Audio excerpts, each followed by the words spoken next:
Hello everyone. So in this video we are going to solve the max and mean in the list. Okay. So this is the next question we are going to solve in the Dart DSA series. So instruction will be you have to create a find max min function that takes a list of number as an input and traverse the list to find the maximum and minimum values. Okay. Return a map with the keys max and min containing the respective value. So this will be the output they are expecting, and this is the function that where we are going to implement our logic. So let's start solving this problem.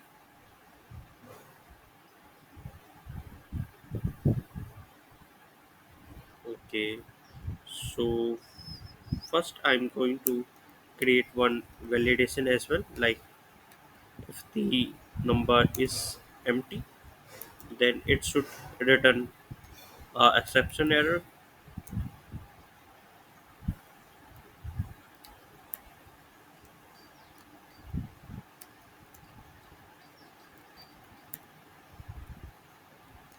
The list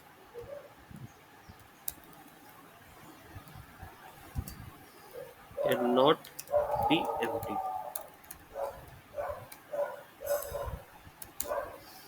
Okay, so let's start. I'm going to first create one num variable which will consist number 0 index. Second will be the min. Okay, so I'm going to create one for loop int I is equal to 1 I numbers length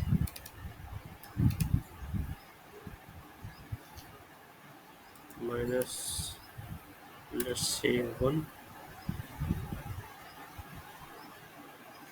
Or I think we can also implement this thing as well, like it will be the range array.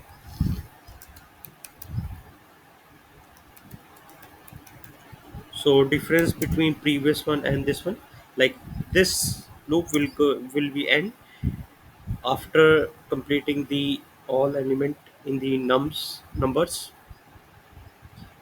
So let's start our code. If the number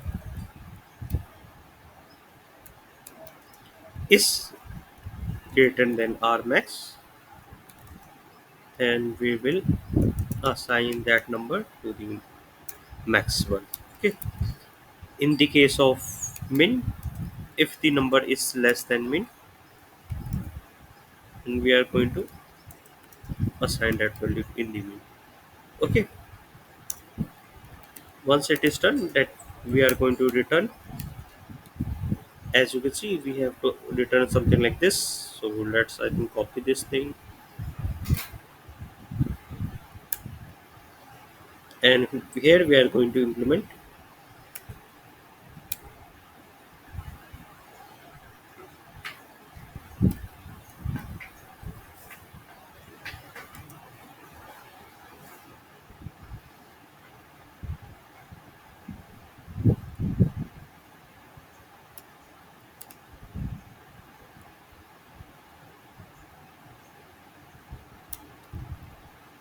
Okay.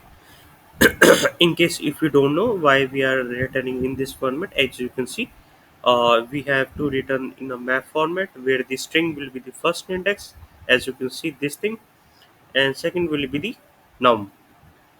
That's why I have created this num values. For example, if I created int,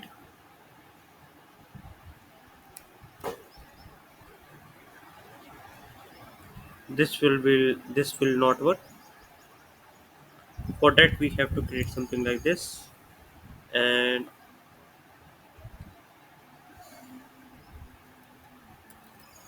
if we are going to, if we want to return all of the element in the num int value, instead of num. But since the question said we have to return in a num value,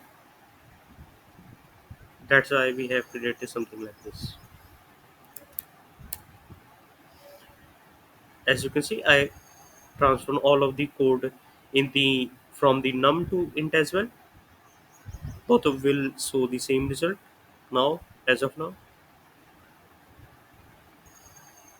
And we can also use the num value. Okay, so this is the video, and thanks for watching.